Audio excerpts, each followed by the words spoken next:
tardes, Muy ingeniero buenas, Ulises. muy buenas tardes, un placer volvernos a encontrar. Sí, mire, el propósito de esta grabación es que usted comparta a través de las redes sociales esa explicación tan interesante que hacía apenas hace unos días a un grupo de maestros de la universidad y algunos ciudadanos que estuvimos en una reunión informal con usted sobre el problema del agua en Monterrey. Usted nos hablaba de dos aspectos, la parte de la naturaleza y la parte de la sociedad, cómo intervienen ambos factores en este problema del agua, y creemos que es muy importante en este momento que se discute y se debate y se lucha en contra de un proyecto como Monterrey 6. Sí, con placer. Tal vez valga la pena mencionar que yo me he enfrentado por azares del destino a este problema del agua desde mi niñez. Estoy hablando de los 3 años. A los 3 años mi padre fue fundador de las escuelas rurales, normales rurales, y las centrales agrícolas, estas escuelas.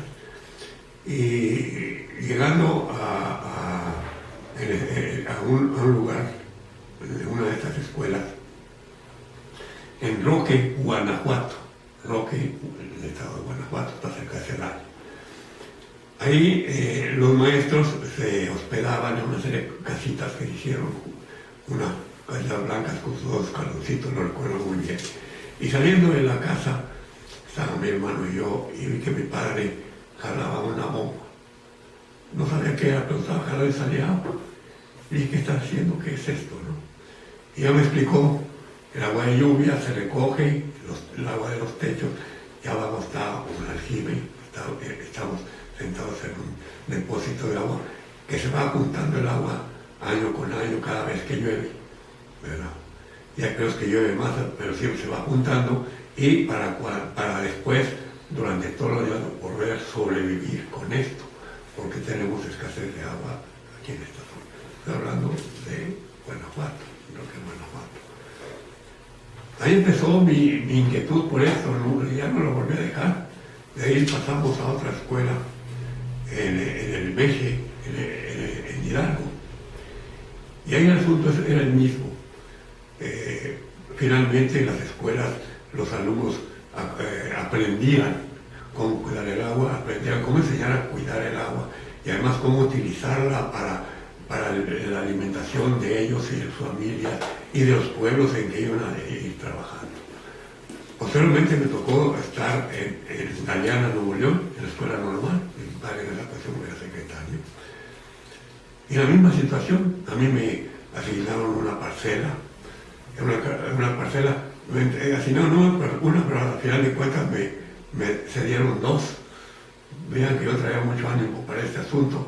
Entonces una parcela de 1 metro de ancho, la pura parcela por 2 metros de largo, y después, más los habladores, otra parcela semejante. Yo sembré calabazas.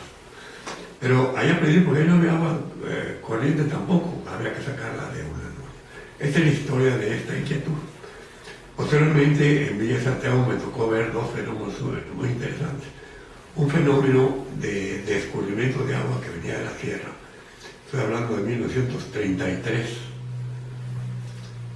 Y fue una lluvia muy intensa, de tal manera que los manantiales de la sierra se desbordaron y corría por las calles agua cristalina. Como por 3 días estuvo corriendo agua por la calle. La casa de mis padres está por la calle Zaragoza, a una cuadra de la plaza principal, bajando de San Francisco hacia la plaza. Como por 3 días agua cristalina, 1933. En 1944, otra vez por azar del destino, me tocó estar en Villa Santiago. Y esa vez escurrió, pero no escurrió agua, escurrió lodo. Lodo, esto fue una sorpresa, es que está pasando, ¿no? Lodo por 3 días. De tal manera que la calle estaba inundada de lodo muy fino, y llegó hasta la plaza y tal vez hasta arriba. Varios días no se pudo transitar. Un vecino que tenía un coche muy un joven era chofer muy atrevido, dijo, yo me voy a animar. Tomó su cocherito, lo prendió y empezó patinando, ¿no? Llegó a la bajadita y se le fue el coche. Pero se le fue como el resbaladero. No sé cómo logró librarla y no topar contra las casas, porque quedan al fin de la calle, pasar este fenómeno. 1934. Esa es la historia. Luego me tocó trabajar en el asunto, también por hacer el destino, y no sabía, siendo director de la Facultad de Ingeniería, propuse crear el servicio social de los ingenieros. Antes el servicio social lo tenían los médicos, porque los médicos por su profesión podían hacerlo, pero ninguna otra carrera tenía ese servicio. Entonces, buscando recursos en la ley, encontré la manera de considerar, dividir la carrera de ingeniería en etapas, topógrafo, en fin, ¿verdad? Y si son topógrafos, si no, otro nivel es una tecnología y también es técnica y se puede tomar como parte de un muchacho que va estudiando topografía, que va estudiando recursos hidráulicos y va sumando créditos, de modo que cuando termina de ingeniero ya tiene una experiencia práctica. Logré ese asunto presionando al gobierno, porque es difícil luchar contra un gobierno que es renuente a todas estas cosas. Pero logramos hacer trabajos en todo el estado. En los días iban las comunidades, los municipios, los alcaldes tenían muchas necesidades de hacer que la casa del trabajador, que el puente en tal parte, que tal agua que no saben cómo canalizarla, es decir, pequeñas obras hidráulicas, pequeñas obras, y ellos lo único que les pedíamos es que les dieran asistencia, ¿sí? Vivienda y comida a los muchachos, y nosotros llevamos el financiamiento para que se trabajara y regresara, ¿verdad? Pero era práctica, y era una práctica verdaderamente valiosa. Bueno, ya posteriormente, radicándome más adelante, ya después de que pasó la rectoría, de que estuve en épocas recientes, estoy hablando hacia ¿en qué año? En 2013. En 2013 hubo las entrevistas con las experiencias de los exrectores. Y a mí me tocó, no me querían incluir porque creían que no sabía dónde vivía, que no querían. Los compañeros de los que estábamos ahí, usted misma, si no ha sido por usted, no hubiera ido a esa entrevista. Fue verdaderamente titánico el esfuerzo, verdaderamente no quería. Finalmente me dieron la última entrevista, que fue el 16 de octubre, el día de mi cumpleaños. Curiosamente, mi cumpleaños era el 16 de octubre, el aniversario de la Facultad de Ingeniería también el 16 de octubre, entonces mi nacimiento con la fecha de nacimiento con la de la facultad coinciden curiosamente por el destino, por lo que se quiera. Después de esa entrevista, que yo pasé algunos videos y hablé del lago, y ahí se ven los desastres que se iban haciendo en el río, me invitaron a una entrevista en Radio Alegría. Esa entrevista en Radio Alegría fue 2 o 3 días después. Fue el 10 de octubre, fue el miércoles, el viernes me hicieron un espacio ahí. Pusieron un espacio de 10 minutos, pero al final de cuentas nos tomamos casi media hora, porque la plática no terminó. Y para ubicar el tema, le dije a mi hija, vamos a hacer una pequeña nota para que si nadie la pregunta no estar parpadeada, es decir, deteniéndome y sin llevar un orden y no descuidarme del orden, luego como un acordeón. Y leí esto, no lo fui leyendo tal cual porque se fueron presentando preguntas y respuestas. Pero que voy a leer porque es importante, y aquí le puse como tema, cómo resolver el problema del agua en Monterrey. Para resolver el problema necesitamos saber primero en qué consiste, después saber qué lo provocó y después aplicar las acciones correspondientes para corregirlo. Mejor lo voy a plantear de otra manera para que nos escuchan puedan entenderlo mejor. El problema: Monterrey tiene una riqueza, o como le dije en otro momento, en esa misma estación, ya de otras entrevistas, Monterrey era como el paraíso de la tierra, con su hermoso río San Juan, de aguas clarísimas, sabinos frondosos, manantiales cristalinos donde brotaba el agua que se tomaba con las manos. Pero a los conquistadores no les gustó que los nativos y campesinos lo disfrutaran y ellos no podían hacer lo mismo y de la misma manera. Es decir, necesitaban controlar el recurso y su uso, es decir, ser los amos. Ese es el origen del problema. Y hasta la fecha siguen siendo el mismo problema. ¿Qué pasó? Entubaron el agua y realizaron otras acciones que por ignorancia o por codicia, por decirlo suavemente, motivaron que se presentara el problema y que sistemáticamente fuera incrementándose hasta la fecha. El río empezó a tener avenidas de agua no esperadas. El río Fiera bramaba en 1909, lo dijo un cronista de la agua. Y pareciera que se abrieron las cataratas del cielo y rompieron las fuentes del abismo de las sierras, causando pavor y miedo, según cronistas de la época. Presenté estos videos, pero no sé si lo recuerdo. Sí. En años recientes, y como ya está a la vista, se canalizó el río para que nunca más se pudiera inundar la ciudad. Como he comentado en diversas circunstancias y momentos, y haber tenido el privilegio de participar en las investigaciones, diseño y construcción de las obras, las avenidas del río que se han registrado no debían llegar a los volúmenes que han alcanzado. Todo esto lo motivaron millonarias inversiones de dinero que ocultaban el problema y parecía beneficiaban a las poblaciones. En realidad la estaban perjudicando, pero no lo quise decir así. Bien, solución. 1.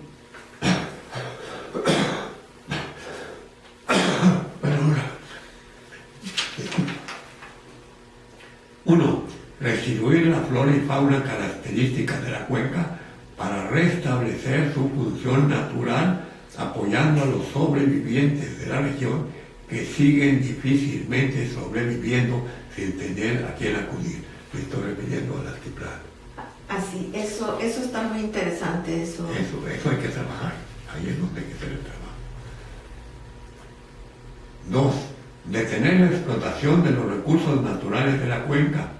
Se han arrasado enormes extensiones para explorar a cielo abierto algunos minerales y contaminando en el proceso las aguas, cuyo efecto en poco tiempo se verán también en las aguas de Monterrey. Algo está pasando ya en la presa del Cuchillo.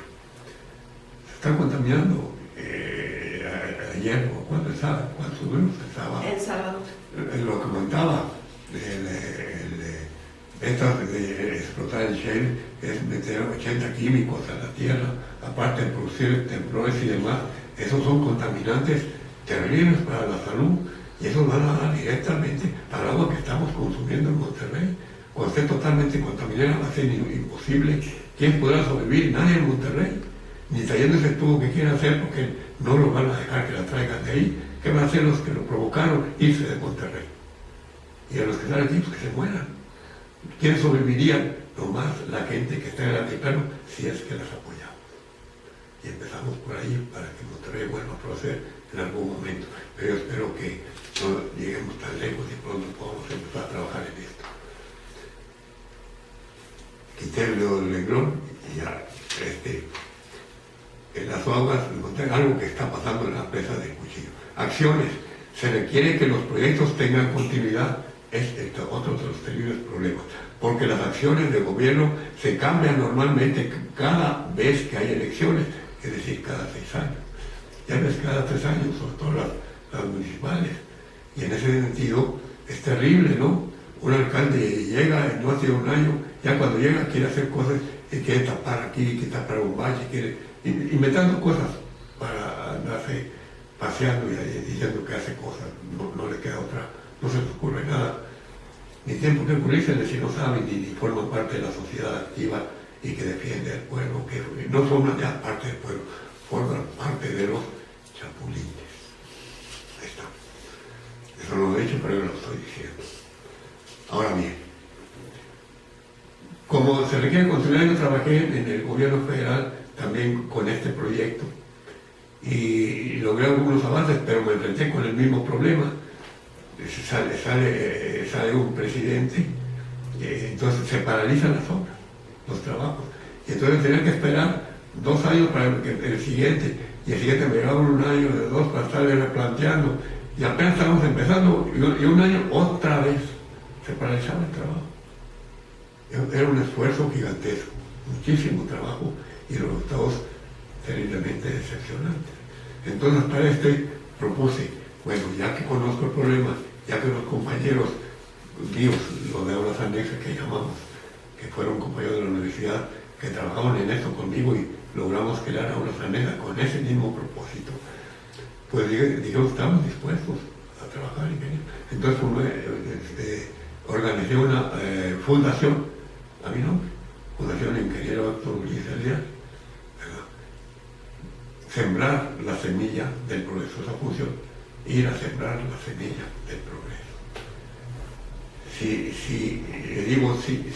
luchamos y me aceptan que participe, la fundación está para eso, para que haya continuidad, para que trabajemos sistemáticamente y que el gobierno que se vaya, pero el trabajo sigue caminando, y cuando llegue el Señor, necesitamos esto, necesitamos que nos apoye ya, y seguimos adelante. Que sea trabajo continuo. El conocimiento lo tenemos, pero el conocimiento no lo vendemos. El conocimiento se otorga, porque si lo vendemos se convierte en negocio, y entonces nos convertimos en lo que estamos cuestionando los chapulines. Nos volvemos en eso, no puede ser. Entonces está la fundación. ¿Hace cuántos años? Fíjate, tenemos 3 o 4 años que está la fundación, más o menos. Sí, como 4 años. Como 4 años, y ya está. ¿Verdad? No pago ningún impuesto porque no tiene ningún ingreso. Pero además no tengo que recibir ingresos, yo tengo que administrar las actividades. ¿Quiénes? Los que participemos en el trabajo. Sigo entonces. Algo y vamos para 100 años con este problema. Es indispensable que algo que garantice la continuidad y permanencia del proyecto. Para eso estoy proponiendo un convenio que aún no se aprueba con el gobierno del Estado, la Universidad Autónoma de Nuevo León y la Semarnat, que destinando becas estudiantiles, espacios físicos, instalaciones y otros recursos indispensables para el éxito del proyecto, y la Asociación Civil Ingeniero Ulises Leal Flores AC, misma que coordinará bajo su responsabilidad el adiestramiento, la preparación del personal participante, los trabajos y las acciones complementarias necesarias que realicen los integrantes.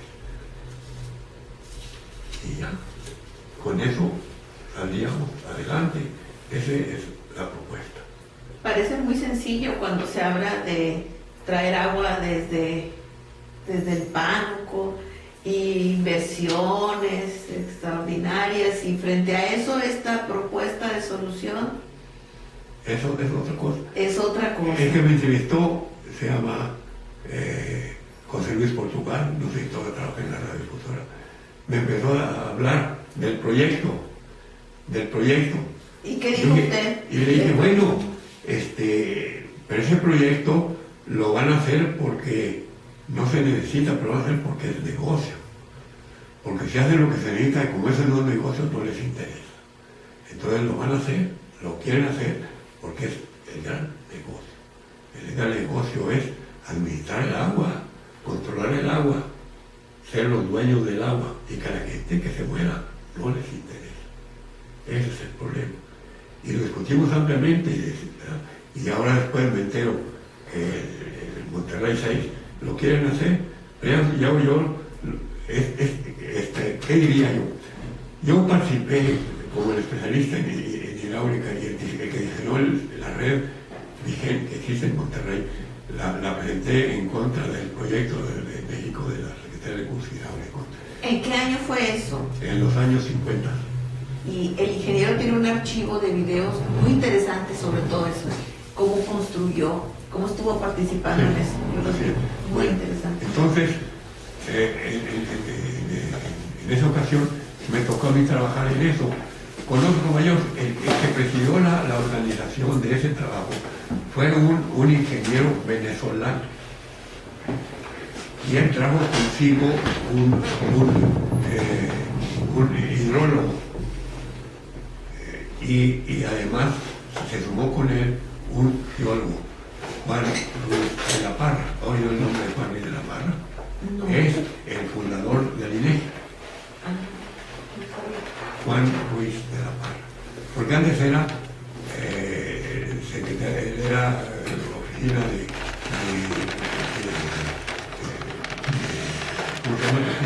habitantes, de censos, creada por Benito Juárez. Se necesitaba tener un censo. Se necesitaba tener un censo de la población y saber quiénes son para ser ciudadanos, no hay manera.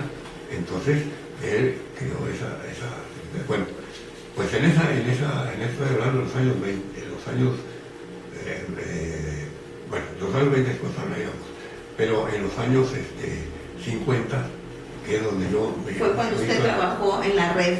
En la red. En la construcción de la red. Porque yo ya había trabajado en los servicios sociales, organización de servicios sociales, los muchachos ya estaban en esto, todo eso ya había pasado. Luego me fue a este asunto, luego cuando regresé ya se hizo el movimiento, que es otra etapa, ¿verdad? Parece que todo estaba ligado, no sé. Eso es sorprendente, ¿no? Una persona ahí va para allá con el mismo tema, ¿no? En distintos momentos, pero así me tocó. Entonces, volviendo al asunto, me perdí. Cuando usted estaba trabajando en la construcción de la red. Cuando estuve, bueno, el ingeniero, que presidió esa organización, se creó, vino al servicio de la Comisión de Agua Potable de Monterrey. Esa comisión estaba integrada por los grupos empresariales, los grupos dirigentes de Monterrey. Pero el señor que vino con una enorme autoridad, ¿verdad? Él dijo, voy para hacer eso. Él vino el primer trabajo que hizo fue un estudio para dos cosas, tanto el canal en el Istmo como el ferrocarril transatlántico en el Istmo de Tehuantepec, que son dos opciones que todavía deben hacerse. Todo el tren, el canal no, pero el tren es importante. Pero él vino a eso. Y allí lo contrató Monterrey, este grupo de empresarios de Monterrey. Entonces, y a mí, el director de la Facultad de Ingeniería, estoy hablando de Martínez Carranza, que era el director, que fue el gran ingeniero que muchos le volvieron a él. Y él, con otros compañeros, hicieron el estudio de Santa Catarina, las avenidas y demás. Por eso cuando se hizo la canalización, estaba garantizado por la historia geológica del río San Juan, que no podía llegar jamás a ese lugar. Qué tan grande no ha sido la destrucción, que ya lo rebasó. Mostré una película donde casi tumba el puente. En cambio, en aquellos años, en los años 30, el río Santa Catarina, que el río bramaba, pero sí bramaba, pero no tanto, ¿verdad? Y unos puentecitos chiquitos, pero estaban a la orilla, y entonces los llevaba el agua, es decir, invadían el cauce del río y pues hacían los desastres. ¿Sabes? Esa es la parte del problema. Pero bien, entonces en esa actividad el ingeniero me tuvo me estimaba, el ingeniero venezolano. Me regaló un curioso libro que ya está desaparecido. En el movimiento me invadieron en la casa cuando estábamos, me robaron documentos, me saquearon, mucha información la perdí, de la misma gente de la universidad,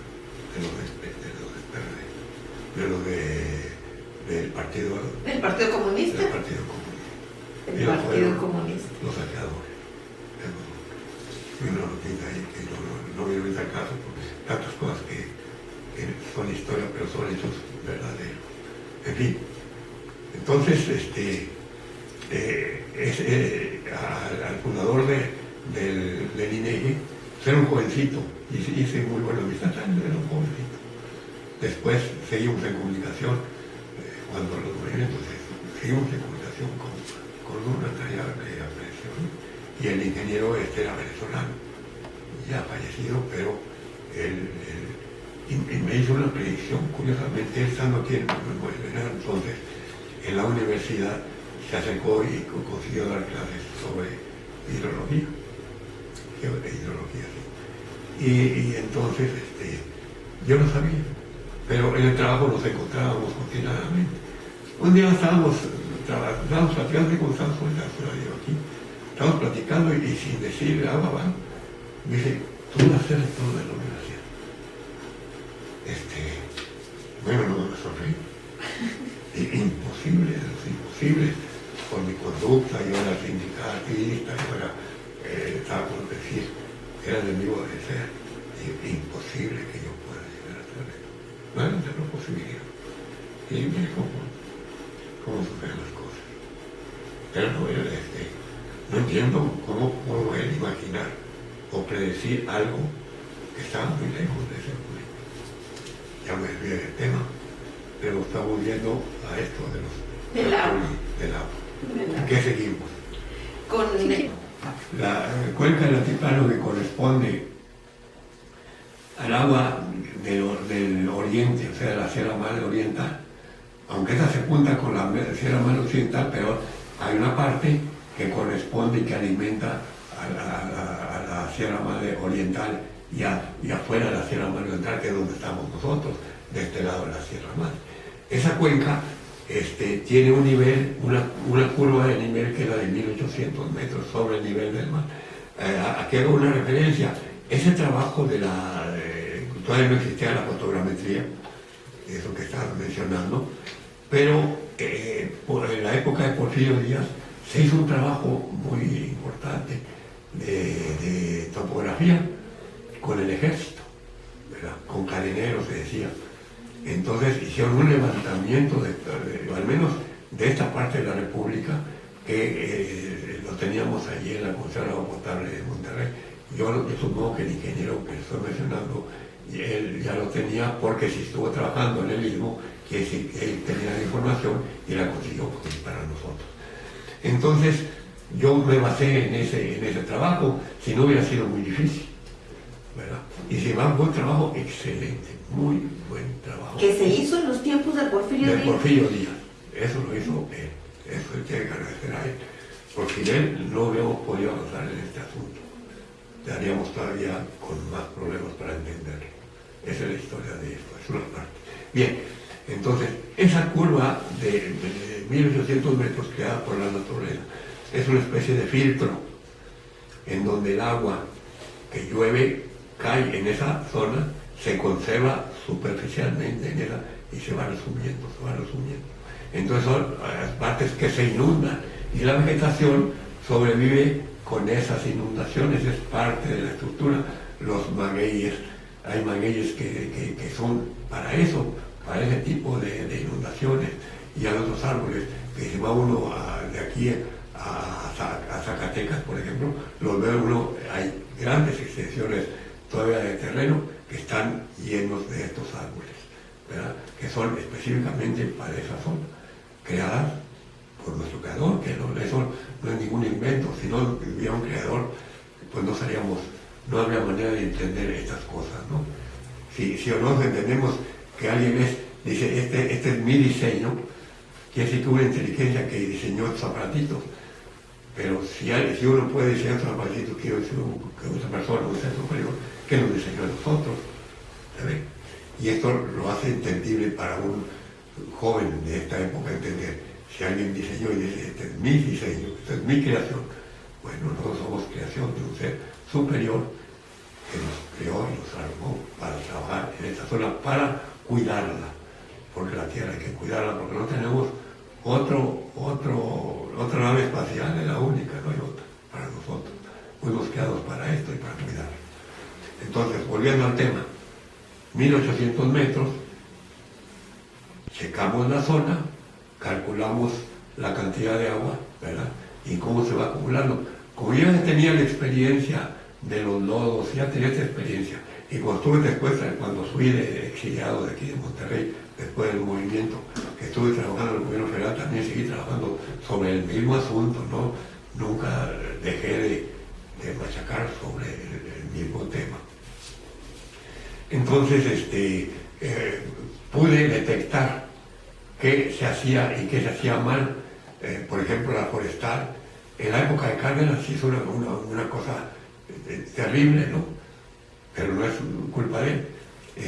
Ellos, en esa zona hay unas matas que llaman de candelilla, que produce cera. Esa mata es de esa zona. Entonces, los campesinos del altiplano juntaban, pues sí, para abastecerse de recursos, juntaban la cera, iban a Saltillo, se las compraban muy baratas y con eso compraban lo que fuera, lo que necesitaban. Entonces, no es justo que le den una bagatela, mejor hay que darles el precio. Si estos se los compran a 10 y los venden a 100, pues mejor se las compramos a 100 y las entregamos a 100, que no haya ganancia, sino que la ganancia en realidad sea para ellos y en su beneficio, y no que sea para beneficiar a otras gentes que además los van a seguir explotando, no tienen que tocar. Pero entonces, ¿qué pasó? Que entonces los campesinos que dicen que se la cobran otro, pues entonces pues vamos a producir más. Y entonces empezaron a arrasar sus cultivos que estaban alrededor de sus casitas. Entonces fueron avanzando, de modo que la cera de candelilla que tenían en el patio de la casa, luego están a 50 metros, a 100 metros y luego se van a la sierra. Que llegó el momento en que ya no había agua. Y entonces tenían que ir a la sierra a buscar un manantilito por allá de lo poquito agua que salía para llevar en tinacas, en el lomo de mula, el agua para sobrevivir. Fue un desastre. Luego, en algún momento, estando yo en Bonaparte, yo estaba en el control de estos programas. Lo que hacía Bonaparte de servicio social, pues no tenían quien los hiciera. Entonces llegué yo y entonces pues, me caí de perla, ¿no? Me gustó me dio la oportunidad y lo tomé en serio. En fin, entonces fueron, cuando hacía alguna petición de la forestal o cualquier organismo que tenía con eso, citaba el director de Bonaparte a una reunión, yo era el invitado para escucharlo, y después de escucharlo decía, bueno, resolver, y luego le hablaba conmigo. Digo, no, eso es imposible de aceptar por ningún motivo. Es decir, lo de la forestal querían sembrar árboles frutales. Entonces, para sembrar árboles frutales había que escarbar el manto de lodo, de los lodos creados por la naturaleza. Para sembrar, entonces, hacen los pozos cada 5 metros y luego recogen la tierra y se traen toda la tierra de alrededor. Es decir, es el saqueo de la capa filtrante, y por ningún motivo. Eso no se puede aprobar. Entonces ya les propuse otro tipo de trabajo. Y les propuse que se olvidaran de eso, ¿no? Y entonces les propuse, hicimos un proyecto para ponerle sistemas de alimentación de agua desde la sierra a sus comunidades. Entonces pusimos a los ingenieros de la NANO a que hicieran el trabajo topográfico. Yo hice el diseño de las estructuras, les comprábamos todos los materiales, se los entregamos y entonces los campesinos ponían su mano de obra para abastecerlos de agua en sus comunidades. Luego se acercaban otros de salubridad y otros que tenían despensas y no sabían qué hacer con ellas, ¿no? Porque a veces que no les dan y no saben qué hacerlas, se las dan para que usen para el voto, ¿no? Pero hay un momento que hasta les sobran. Y entonces, como les sobraban, pues ¿qué hacemos? Pues darles a los campesinos cuando nos parece trabajo y que se beneficiaran un poco más. Entonces, de esa manera se logró aprovechar ese recurso y además lo hicimos en 120 comunidades del altiplano. Esas obras están ahí. ¿Estamos hablando de qué época? Estoy hablando de cuando salí de aquí de ¿Los 70? De los 70, 80. En la época ya casi en la época de López Portillo, que año fue, hacia el año 2000. El 76. Sí, al 76 al 82, en ese año fue. Entonces, en ese tiempo todavía era posible esa solución de aprovechar los mismos recursos de la cuenca para solucionar el problema del agua. Y además el programa se llamó agua en el desierto y alimento para los niños. Agua en el desierto y alimento para los niños. Sí, con eso lograba que tuvieran agua y además que pudieran sembrar los alimentos, porque los niños no tenían ni agua, ni alimentos, ni nada, sobrevivían no sé cómo, extrayendo la poca leche que pueda tener la madre y ella comiendo lagartijas o qué sé yo, lo que encontraban en el desierto. Eso todavía está viviéndose en esa parte. ¿Y ahorita cómo está la cuenca? Bueno, pues puede ser que sea peor. Pero volvemos. El planteamiento es, tenemos que trabajar ya. ¿Se puede hacer? Se puede hacer. ¿Cuándo? De ya. Es decir, ¿qué es a los jóvenes? Porque los jóvenes ahorita están muy entusiastas de lo que... Los jóvenes, ya vi que ahora que hablaban del 6 del canal ese, salieron a protestar. En Monterrey 6 sí hubo una manifestación. Fueron de los muchachos, ¿no? La mayoría jóvenes, sí. Pero, bueno, una cosa es protestar y otra cosa participar para hacer. Porque protestar, pues no les hacen caso, les vale. Es pérdida de tiempo, desgastante. Pero yo les propongo, pongámonos a trabajar, yo estoy con ustedes. Hay que trabajar, hacer este proyecto, reconstituir la flora y la fauna, como obligando al gobierno. El gobernador dijo, ese canal, ese tubería se va a hacer, porque yo digo que se va a hacer y se va a hacer. La empresa que lo va a hacer son los de los socios de Peña Nieto, ¿no? Bueno, hay que decir, no señor, si ya salió un alto jerarca de los de Monterrey, que ya lo oímos, no se los encuentro lo que dijo. No. Si quieren se los pongo aquí, son unos segundos. Si quieren, este proyecto. No digo más, porque en la línea telefónica se encuentra Eugenio Clarion. Buenos días y bienvenido.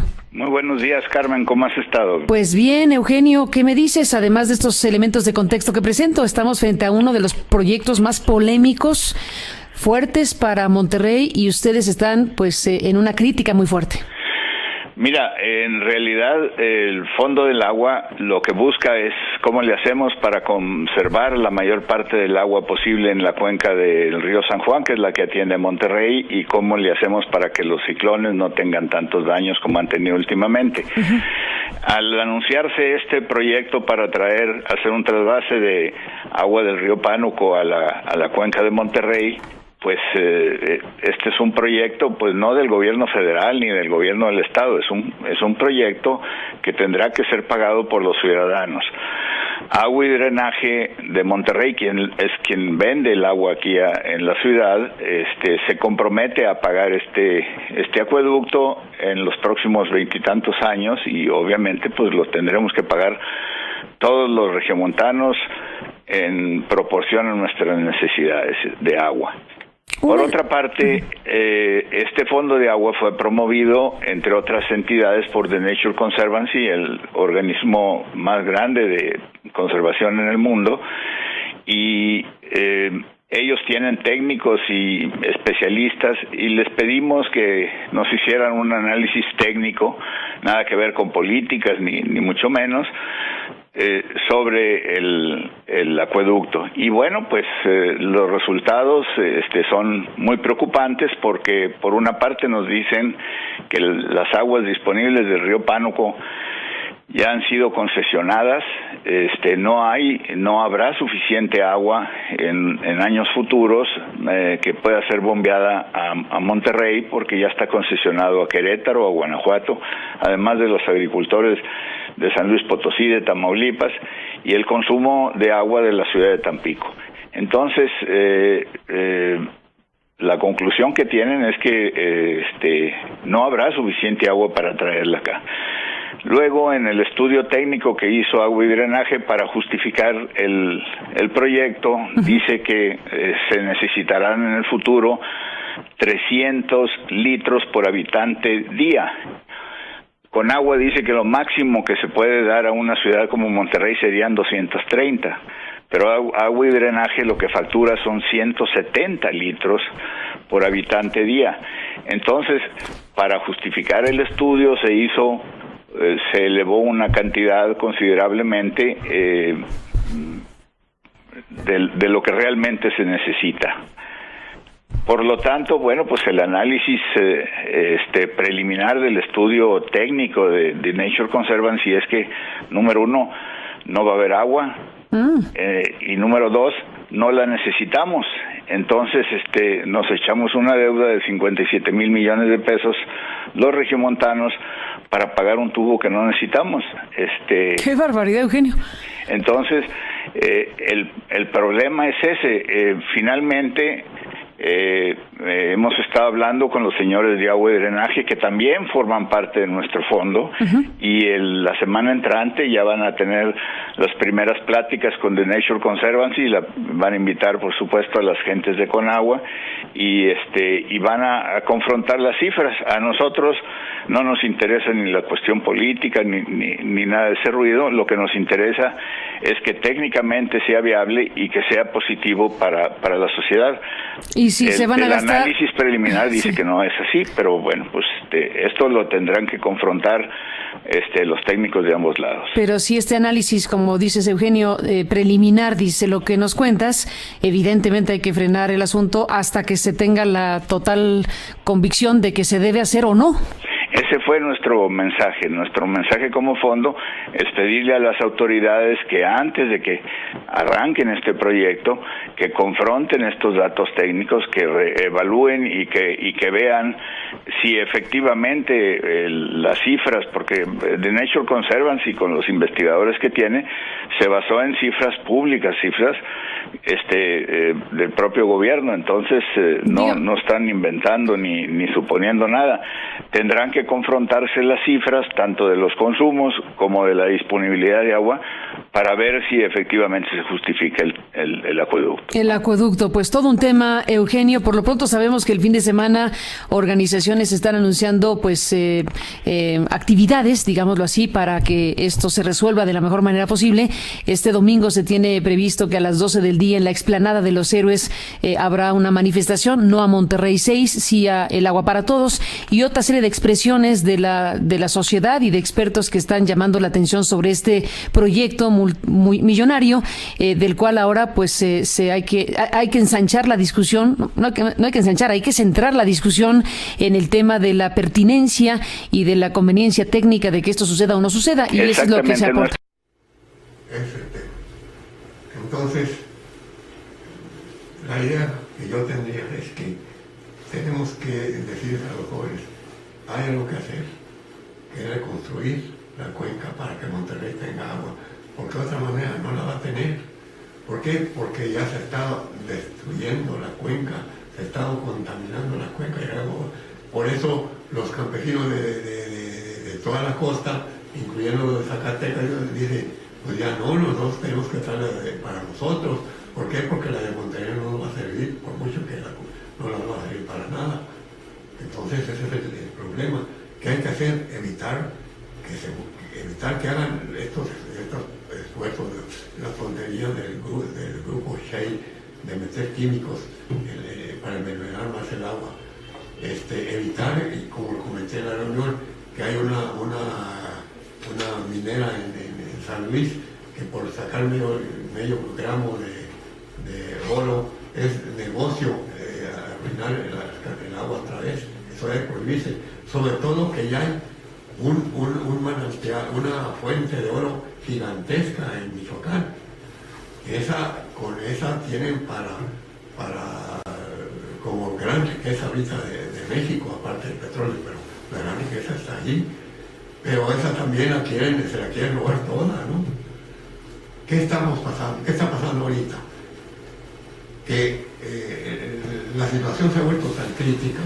¿Por qué bajó el precio del crudo? Que es el otro tema que está ligado a este asunto.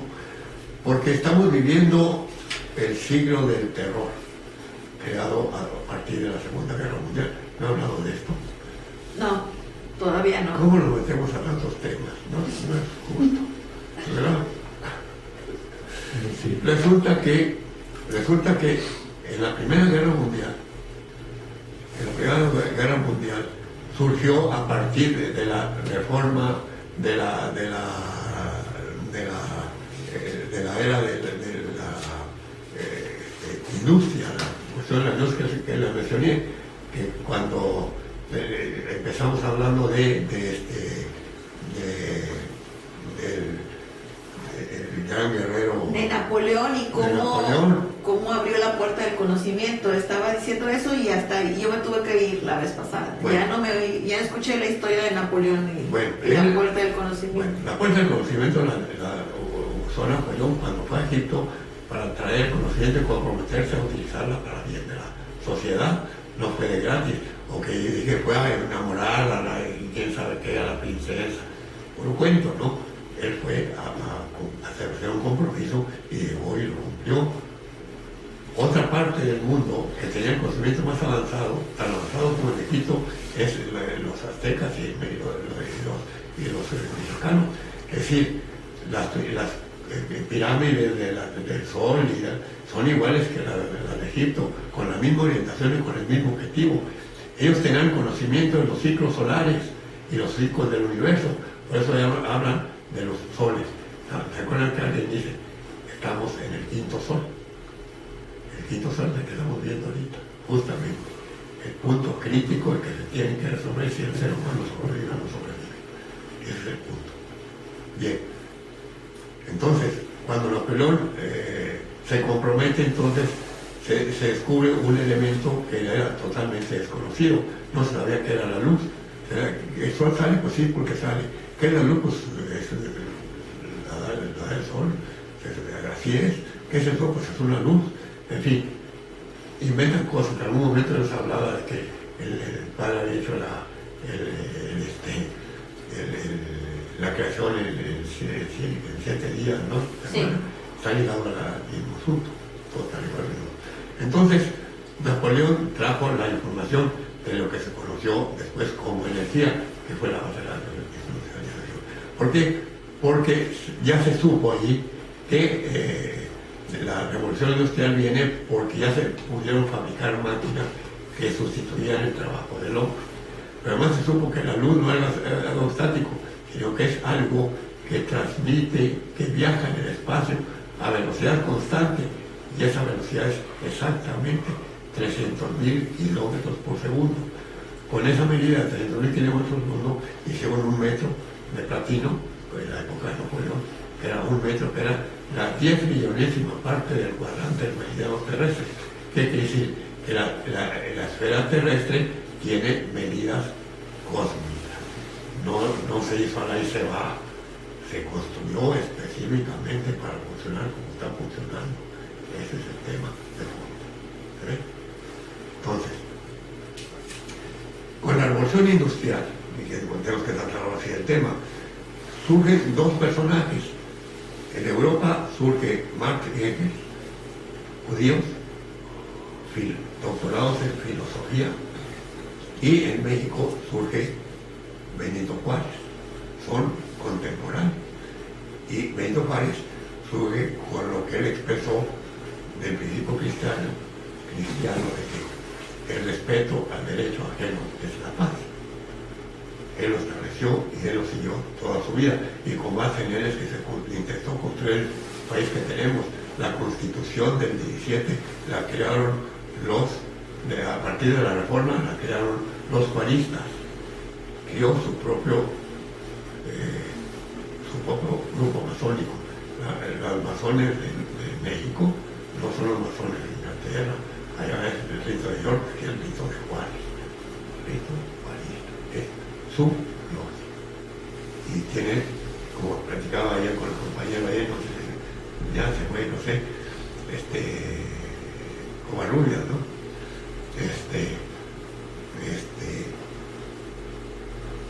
Bueno, en fin, para no estar olvidando otra vez con el mismo asunto. Pero él también reniega de tanta gente, tanto trapulín, tanta cosa.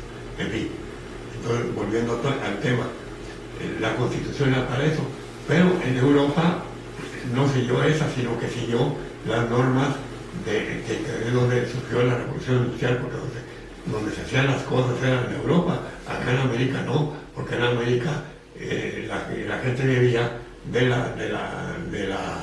tenían conocimiento del ser humano excelente, la estructura del cuerpo, de la circulación, de todo, pero usaban como herramientas de defensa de las flechas para cazar animales, nada más, para proteger el territorio, no necesitaban más, para vivir en paz.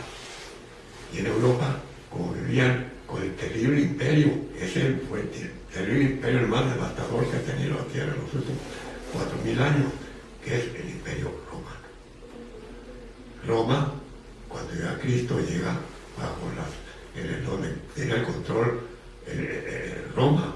Entonces los cristianos fueron perseguidos por los romanos.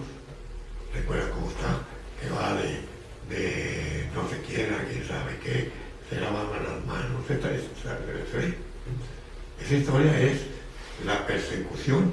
Se persecutó a tal grado y han sido tan salvajes que decidieron, cuando sabían que había nacido uno que venía a ser el Redentor, decidieron sacrificar a todos los niños de la zona y los sacrificaron a todos los niños. A Cristo los salvaron, se conoce, se dice cómo, no se sabe cómo, dice que de una barcita y lo sacaron. Sea como fuere, a él lo rescataron, pero todos sus coterráneos fueron sacrificados, cortados. Ese rito del corte es del terrible imperio romano, que todavía sigue imperando aquí, los que les cortan la cabeza al Salvador de la Patria, le cortaron la cabeza, a todos se los colgaron, y eso lo sigue haciendo, son los mismos. Es el imperio romano vigente hasta la fecha. Es increíble, pero es real. Entonces el asunto está que cuando se viene el problema de qué hacer, cuando se viene la Revolución Industrial y viene la máquina de vapor, ¿verdad? Cuando sale la máquina de vapor, entonces la máquina de vapor sustituye el trabajo de mucha gente, y entonces Marx dice, esto no puede ser así, porque entonces van a sacar a todos los trabajadores y entonces van a sacar así gente. Entonces tenemos una solución al problema, vean que iba a ser una solución, que tenía que tener una solución ese asunto. Y entonces tenían que buscar un arreglo entre el empresario, el dueño del poder, que eran los mismos judíos, y el trabajador, y sacar los defensores del trabajador, que hubiera el derecho a huelga, el derecho a defenderse, ¿se ve? Entonces se crean estos, pero sí empezó a funcionar, pero no funcionó bien, porque al rato empezó a haber muchos despedidos, empezó a haber mucha gente sin trabajo, y esto no podían parar. Entonces dijeron, bueno, vamos a hacer la primera internacional que llamaron para corregir este asunto, y no se pudo ir la segunda, y no se pudo. ¿Qué pasó? Que el problema explotó, y se vino la primera gran guerra, la guerra del 14 al 18. Mientras allá estaban con la guerra aquí en México, estábamos con la revolución y tratando a partir de la revolución establecer la ley juanista, la constitución que debe regirlos y que quieren hacer pedazos, ya casi la han hecho pedazos y todavía se está defendiendo la constitución. Es la mejor constitución en el mundo de la época. Y sin embargo, ¿para qué les digo? ¿Para qué me enojo? Entonces, ¿qué sucede? Se viene la primera mundial del 14 al 18. Mueren más de 40 millones de personas, trabajadores, pero no más trabajadores, porque los trabajadores entraron a la guerra para defender su trabajo. Ellos llegaron a defender su trabajo, estaban jugando y pues se morían defiendo. Y entonces, ¿qué morían? Civiles, hombres, mujeres y niños. La sociedad civil padeció la guerra, 40 millones de asesinados, niños. No se resolvió el problema. Otra vez se creó la Liga de las Naciones, así se llamó, para hacer una sociedad de todas las naciones para que revisara el manejo del mundo y para ver si podían controlar la situación. No funcionó. Total, llegó en los años 30, llega Hitler al poder. Hitler hace una alianza entre Alemania, Italia y Japón, ¿verdad? Y se lanzan a la guerra. ¿Por qué la guerra? Porque estaban luchando otra vez contra la desocupación, el mismo problema. Entonces, ¿quién iba a ir a la guerra? los soldados criterianos, que son los trabajadores que estaban luchando por su vida, ¿no? ¿Y quiénes estaban muriendo? Los civiles. ¿Quiénes pusieron a los muertos? En esta segunda ya fue terrible para Rusia, porque ya era la Unión Soviética, y la guerra se lanzó hacia allá, corrió, y entonces ellos fueron los que pusieron los muertos. La mayor parte de los muertos fueron de la Unión Soviética. ¿Sí?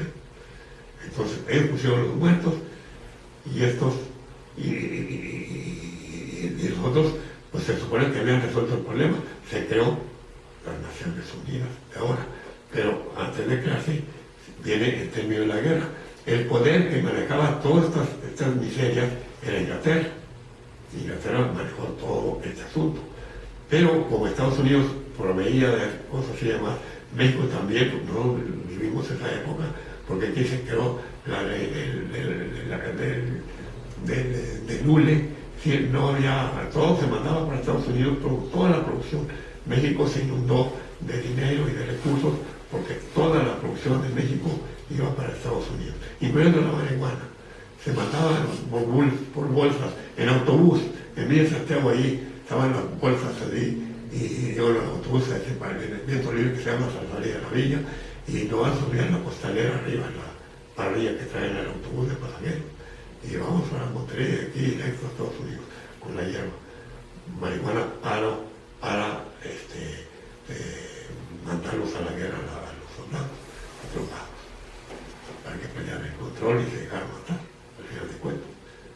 Entonces, se viene este asunto, al final de cuentas, Rusia pone los muertos, ya digo, y entonces Estados Unidos toma el poder, crea las Naciones Unidas, otra vez, para que todas se organice el mundo, que son las que están ahorita en las mismas Naciones Unidas, y controlada fundamentalmente por Estados Unidos, y entraban Estados Unidos, el cuerpo básico, Estados Unidos, Inglaterra, naturalmente el patrón de ellos, ¿verdad? De todos estos, ¿no? Inglaterra, luego tuvieron que aceptar a China, ¿verdad? Y la Unión Soviética, y ¿qué más? Francia. ¿Por qué? Porque De Gaulle y todas estas guerras y Francia hubo la defensa, la línea Maginot y todo este asunto. Francia son 5. Y ellos iban y están manejando el mundo hasta el momento. Pero ¿cuál fue la decisión? La guerra estaba ganada, todos, Hitler se suicidó, los otros jerarcas los colgaron, los otros envenenados, casi todos colgados, porque no los mandaron a la horca. Entonces nomás quedaba Japón. Entonces iban ya contra Japón a colgar a Hirohito, que era él ya había hecho su carta despidiéndose de su pueblo, ¿verdad? Y dando sus razones, ¿verdad? Por la derrota, qué sé yo. Fue otro masón, en lo que son las masonerías tan revuelta, tan noble, pero tan complicada y revuelta, que está por contaminada, ¿no? Que era el Marshall, no lo he oído, era el Marshall, el gran guerrero del Oriente, allá en todas las batallas se las ganó, llegó Marshall ahí, y ya el otro estaba listo para recibirlo, para que lo colgaran. Dijo, no señor, usted no se me va, usted me queda para que controle aquí, va a estar paseado con nosotros. De todos modos, para el país, usted se va a encargar de controlar a la gente para controlar el Oriente. Hasta la fecha está vigente ese principio. Pero antes de eso pasó lo que comento. Estados Unidos, que decidió el presidente porque los que estuvieron en la guerra estaba Churchill, estaba ¿cómo se llama el presidente de Estados Unidos? Se llamaba Roosevelt, ¿no? Ya habían muerto en ese momento, y el presidente que quedó, hoy ya no me acuerdo cómo se llama este bárbaro, él mandó, ya estaba ganada la guerra, estaba todo, que ordenó explotar las bombas en Hiroshima. Truman es el peor salvaje norteamericano.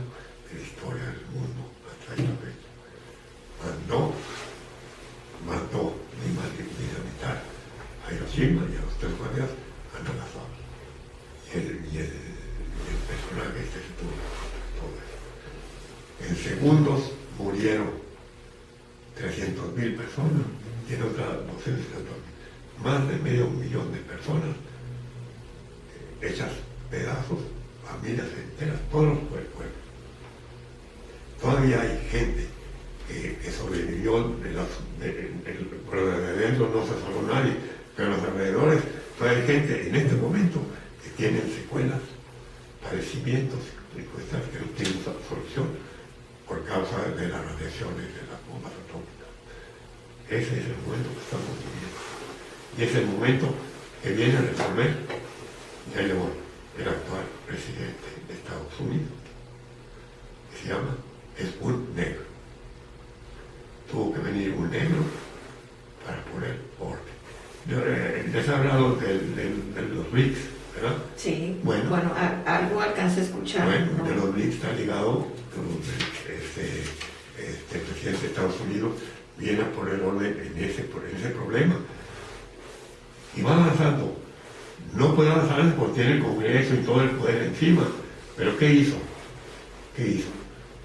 Él llegó y dijo, voy a retirar. Sí, Estados Unidos no va a poner ni un muerto. ¿Quién los va a poner los muertos ahora? Ahora sí ya ellos quieren poner, Rusia dice ya no. Ahora en el aniversario de que tumbaron el muro de Berlín, Gorbachev, en una ceremonia, dijo, en el aniversario del jerarca, aquel que aventó su zapato, Gorbachev dice, ¿cómo? El Nikita, el que aventó el zapato. Gorbachev. No, fue Nikita Khrushchev. ¿Khrushchev? Bueno, entonces, ¿por qué quiere Gorbachev? Entonces me equivoqué. Pero bueno, qué bueno que lo mencionas. Bueno, el muro pusieron focos con luces y todo para prácticamente festejar. Y dijo, mientras Europa y Rusia estén de acuerdo, habrá paz en el mundo. Es decir, respetemos el derecho. ¿Saben? El principio de Juárez, exactamente. Mientras Europa respete a Rusia como nosotros lo respetamos a ellos, habrá paz en el mundo. Lo acaba de decir él ahora en el aniversario de que tumbaron el muro de Berlín. Estamos viviendo eso. Entonces, ¿qué pasa? Viene el presidente negro, aquí él vino a atender ya el problema. No puede seguir manteniendo al mundo por el terror, porque por el terror estamos viviendo en México el más despiadado terror, lleno de fosas, lleno de muertos, cada rato degollados, cada rato colgados. Este es un país que es un sepulcro que cubre todas las repúblicas. Es inconcebible. El Papa acaba de hacer una carta, el Papa Francisco, en Argentina. Dice en la carta, hace estos 2 o 3 días, dice, tengo miedo lo que está pasando en Argentina porque están llegando gente del narcotráfico. Tengo miedo y tengo miedo que pase lo que está pasando en México, que es terriblemente grave. El país, como dice, diciendo que el país es el peor desastre en el mundo en este momento, México, el Papa lo acaba de decir. Bueno, entonces volviendo el presidente, y las primeras medidas, evitar los gastos del ejército. Primero no puede entrar haciéndolo, porque el ejército son los dueños del país, del poder, de la violencia. Entonces atacaban todo el mundo, mandaban aquí y mandaban allá. El consumo de petróleo, el consumo de los combustibles, el 80% del consumo es para el ejército y el otro 20% es para las cosas civiles, para la luz, para la gente, para todo lo demás. Todo se lo llevaba el ejército. Ahora, ¿qué hace? Dice, yo ya no voy a mandar a nadie. ¿Quién los va a mandar? Hizo un intento Francia y rápidamente les cayeron ahí y se arrepintió. Hizo un intento Canadá, mandó un avión y al día siguiente le mataron allá a otro oficial y al día siguiente. Es decir, la violencia está invadido todo el occidente. Entonces, el presidente de Estados Unidos no puede hacer eso, que se vende, les pasó con la revolución industrial, que nos compran los negociantes, y esos negociantes no son de todos, no, se otorga el beneficio de la comunidad, el conocimiento que tienen los compañeros de aulas anexas, que lo he vivido yo y lo he compartido, y ellos están dispuestos a seguir trabajando por esa ruta, el servicio a la comunidad, a partir de la salud, con principios naturales, fomentar la herbolaria mexicana, que es la más rica del mundo, y que la mayor parte de los que hoy son productos de patente son derivados de la herbolaria mexicana. Entonces, atender la salud de los campesinos, y nosotros como ingenieros y los compañeros estudiantes, los jóvenes, ya, señor gobernador, necesitamos que se haga un convenio con la ciudad para que nosotros vayamos a trabajar y no vamos a trabajar. ¿Con quién? Con los que van a luchar a sembrar la semilla del progreso. El grupo se llama Ir a sembrar la semilla del progreso. Nosotros nos vamos a encabezar eso. Necesitamos la autorización para que la universidad haga el convenio con nosotros jóvenes, porque nosotros también nos vamos a meter y vamos a encabezar esa lucha. Y ya te la hacemos. Pues, muchas gracias. Muchas gracias, ingeniero. No, Gorbachev.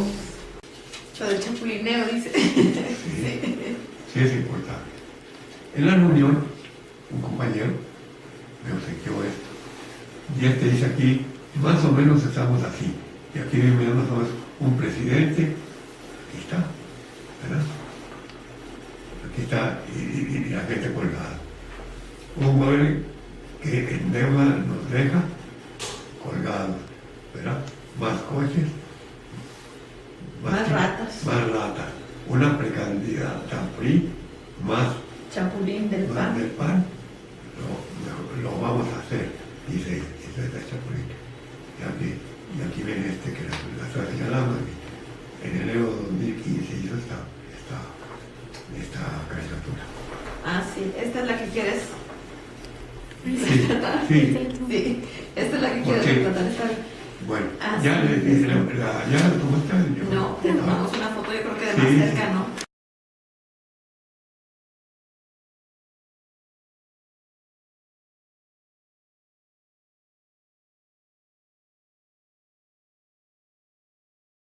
Más de comentario. Ah, sí, el comentario de los chapulines. Bueno, estamos viviendo el momento, ya se está. Estamos viviendo el momento de los chapulines. Y el chapulín está invadidos, estamos invadidos todos. Aquí en Monterrey, lo del partido, los de Morena, están saturados de chapulines. Y en Aguascalientes, igual. Igual o peor. Mi hija está en el dirigente. Sí, el dirigente de Morena, En Aguascalientes. Aguascalientes. Bueno, hay una chapulina gigante que ha andado con Andrés Manuel desde hace años. A mí, cuando empecé a Andrés Manuel, allá hace unos 3 años, ya siempre andaba en la camioneta de Andrés Manuel. Es decir, está ligada a él, pero hace cosas. Es una chapulina, porque ella fue diputada en Monterrey y era panista. Y es panista. Entonces, resulta que ahora que hay elecciones, que va a haber elecciones, ella, decir, ella es la presidenta y mi hija es la vicepresidenta. Ella decide inscribirse como candidata y se va y lo decidió como candidata y vio que los que se quedaban solo con los que estaban conmigo, se arrepintió. Digo, no le voy a dejar a esta mujer, a mi hija, en tus manos el partido en Aguascalientes. Entonces, no, mejor no voy. Entonces se arrepintió mi hija y todos los demás compañeros, inclusive uno que está ahí con ellos, que es uno de los dirigentes, fue alumno mío en la prepa 8 y fue del consejo, fue miembro del consejo de la universidad y estuvo conmigo en la 8, pero era consejero alumno. este muchacho. Y es dirigente también ahí. Entonces hicieron contacto, tuvieron que ir de México a Aguascalientes los dirigentes de todo el procedimiento para que estén informados. Entonces cuando ella dijo que no, dice, ¿qué es esto? ¿No? Pero entonces ya nadie está de acuerdo, que se arrepintió. A última hora se vio obligada, porque dijeron, esto no puede ser, no puede ser, tiene esto que cambiar, porque esa mujer es un chapulín, y eso no puede permitirse. Si queremos ser diferentes, tenemos que ser diferentes desde ahorita, y no ver qué va a pasar. ¿Ves? Entonces, está registrada, se está moviendo, ha hecho todo lo posible por fastidiar todas las reuniones, todo lo que hacen ahí, gastos, conferencias, tienen manejar dinero y esas cosas. Y estaba preparando la idea de Andrés Manuel Aguascalientes, creo que ya fue en estos días. Yo esa semana creo que fue a Aguascalientes, el día que era de ellos, antes dice, tenían que estar, y le va a hacer ella para el vestir a Andrés Manuel para que sepan que están con él. Pues sí, la gente sí está, pero están decepcionada y desesperada por esto, ¿no? Ese es el problema. Entonces, este es el problema del Congreso, este es el problema de Morena, este es el problema del país. Porque ¿quién tiene que llegar al Congreso? Ningún chapulín. Hay una experiencia, ya dije, en Sudamérica, en Brasil. La presidenta de Brasil, Lula da Silva, que fue un trabajador, llegó a presidente, y Dilma fue guerrillera, estuvo encarcelada. Entonces la sacó, salió de la cárcel y la puso como su brazo derecho. Lula da Silva, ella llega, y entonces ahora que el periodo pasado fue presidenta, ¿verdad? La libró muy bien, pero la que renovó, resulta que tenía petróleo, la petróleo de Brasil, a otras guerrilleras ligadas a ella, su mejor amiga al frente de la petrolera, y resulta que la amiga le resultó chapulín. Y la tuvo que correr, y toda su gente,